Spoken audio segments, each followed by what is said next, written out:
working with. How's it been working with Nate and Eli? And what are like the best qualities of each of them? Both of them, I kind of have similar qualities. I mean, we communicate very well. At the end of the day, I'm just fortunate to, kind of work with both guys. Through camp has been, a lot of fun. We went through a lot of adversity, We just been working on communicating, trying to get our IQ on the right level. So, when August 31st comes, we're on the same page. We were talking to Coach Narduzzi earlier, and he said you guys have like 5 receivers. He's comfortable playing 2 or 3 running backs. Obviously, Gavin. What do you think the weapons are like for this offense this year? Definitely getting better. I would say this year is just some, that we've been keeping in store. Coach K came in and brought a new system, brought more energy into the, offense that we were used to. So, I'm just telling people every day, just look out. That's all. Last year, you guys finished 3-9. Obviously, coming in before, that's not how you wanted things to go. What's the change in the field going into this season, I guess, and how do you think about the team's offense overall? We don't really try to pay attention to the media. Obviously, we see we're ranked 13th in the ACC.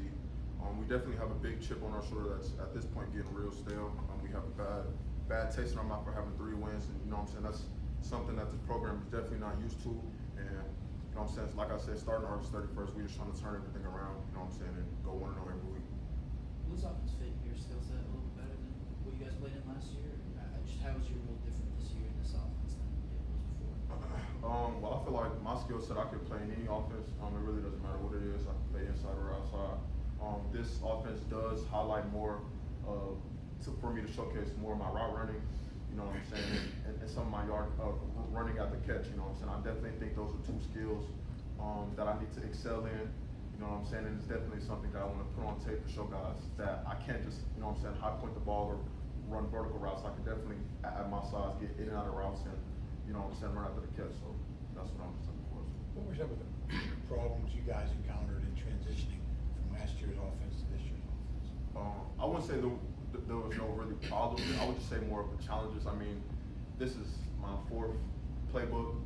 As just me, but collectively, we're just definitely taking on the challenges. Every day might be a new install, but we have really smart guys in the receiver room and on the offense. So a problem to, a lot of people might just be another challenge for us. So it's going good, better than I expected at least. We just talked to freshman tight end Malachi Thomas. Is he someone you could see helping you guys this year? Definitely, Malachi, he's been doing way better from when I first had met him. He's a South Georgia kid. I played football, high school ball in Georgia, so we kind of got some, some knowledge about each other. I kind of know his game a little bit, but he's definitely getting way more comfortable in the offense, making plays and stuff like that. So I think he could be a key piece. I assume you think Georgia high school football is better than Florida high school football. What makes Georgia high school football so good? Well, I think Georgia football is the best in the country. You got states like Cali, Texas, Florida.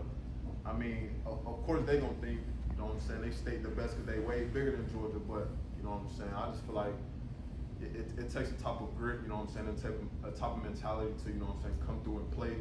And you don't even got to be in the highest classification, but I went to Grayson High School, 7A highest classification in Georgia.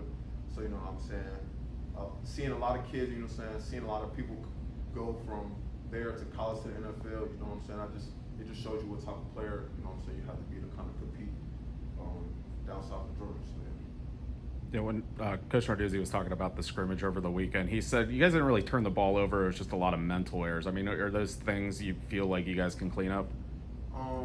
Yeah, definitely. A lot of things that people think are bad things are good things. It takes a lot, to kind of try to barge in a lot of stuff, especially in the short time that we have. Mental errors is just, another learning curve for us. So it's not really nothing bad. It's just, the mental errors, they happen, but at the end of the day, if we don't know something, we just know we're going to play hard, fast, and physical. So at the end of the day, everything works out.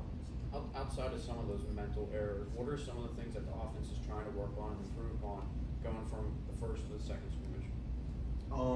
Definitely playing more fast. Just like I said, even if we play fast, we want to play faster. At the end of the day, and basically just taking care of the ball, you know what I'm saying, doing the right things, making the right reads, and running the right routes, you know what I'm saying, getting to our depth, catching the ball, you know what I'm saying, just communicating with each other. I feel like that's our biggest thing, you know what I'm saying. If one guy knows something, another guy doesn't, we just trying to bring everybody up, you know what I'm saying. Where we're in the huddle, just make sure we communicate to one another, make sure the quarterbacks, everybody all on the same page. Does it seem like you guys are catching the defense a little bit off guard with the fast pace? I wouldn't say obviously, but I mean it's hard for any defense to keep up with a fast-paced offense, especially if we're on the same page and that defense might not be on the same page. I just feel like, especially if we know we're in shape, a lot of teams definitely might not as run on defense hard as the offense. You know what I'm saying? Most of the time, so it's going to be hard to keep up regardless of what defense it is. How much has it helped having guys that have been in Coach Bell's offense before on the team, on the offense? It helps a lot actually. You know what I'm saying? I played 3 positions this fall. Well, I didn't play all 3 of the positions, so just kind of having those guys that've been here, it definitely helps a lot. You know what I'm saying? If I don't know something or I'm not too familiar with something, I can always ask if I'm on the field. You know what I'm saying, with those guys. But even if it's somebody who hasn't came from the offense, you know what I'm saying, like Kanate, he helps me a lot. You know what I'm saying? I help him a lot. Rather it's just, you know what I'm saying, the running backs, we're just communicating because everybody, you know what I'm saying, at the same day have to be on the same page for the play to work. You know what I'm saying? So whether it's the running backs, the quarterbacks, the receivers, talking to tight ends, you know what I'm saying? Once we all communicate, we're all going to be on the same page and it's all going to work out. In your eyes, David, what makes Kanate a productive wide receiver? Me and Kanate have been knowing each other for a long time. Actually, we played high school ball together. He ain't gonna tell you, he played Kona against me in high school when we played in Georgia. It was a long day for him, but you know what I'm saying? we ain't gonna talk about that, but Kanate, you know what I'm saying? I seen this growth since high school all the way till now, and it's just been incredible. Like, you know what I'm saying? The type of person he is, the type of player he is, you know what I'm saying? The work that he puts in goes just unnoticed. Like, you know what I'm saying? I could call on him and believe this or not, like it done been times where we done been up late, we can't go to sleep, and I done call him 1, 2 in the morning, yo, you trying to go get some jugs, you know what I'm saying, trying to go catch balls or whatever it is, you know what I'm saying, he's there, you know what I'm saying, he's always waiting in the parking lot, whatever what it is, give me a ride, I give him a ride, it don't matter what it is, you know what I'm saying, at the end of the day, he just has a lot of things, he's been an underdog his whole life, so at this point, it's just, he everything he's getting, he deserves. You can catch jugs at 1 o'clock in the morning? You believe it or not, I mean, we'd rather be catching jugs at 1 o'clock in the morning than doing something we ain't supposed to be doing. So, you know what I'm saying? We just, at the end of the day, we just love the game of football. So, we trying to do any little thing to, you know what I'm saying, boost and elevate our game because we hate being complacent. You know what I'm saying? We don't, when that time comes, we might not have gotten the opportunities now, you know what I'm saying? Last year we played, we won 3 games, but whenever that time comes, just know we'll be able to, you know what I'm saying, make that play. You said you competed against him in high school? Did you cover him or did he cover you? Nah, so I played both ways in high school. Out of high school, I was ranked as an athlete. I played safety and receiver, but he played corner too. I guess you know how a guy that's going against a top guy, I guess they try to put their best guy on whoever the top is, regardless of the position. So yeah, they tried and it was the first play of the game and it went for 6. But you know what I'm saying? He was covering you? Yes, he was covering me. I mean, they actually took it off my huddle film. I don't know what's wrong with my huddle film, but whenever you type in Central Gwinnett versus Tequila and you can see it play on huddle, you're gonna see who went on top. You have to do that. Yeah, definitely. Anything final? Day, thank you.